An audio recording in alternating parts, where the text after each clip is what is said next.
Good morning, boys and girls. Today we will be listening to a poem found in your Folk Tales and Poems book.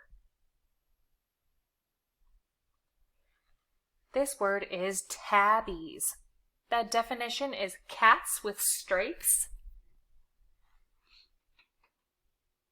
And this word says jaguars. They are big cats with spotted fur.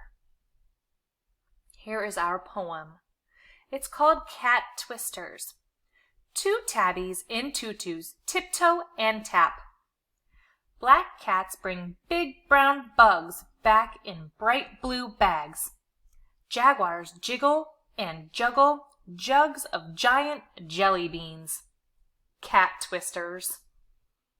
Alrighty, my friends, now you will go to your OLS in your English Language Arts activity book and complete pages 151 and 152 called Cats. Okay, so you can take a photo or a video when you are finished with your work. Have a great day, my friends.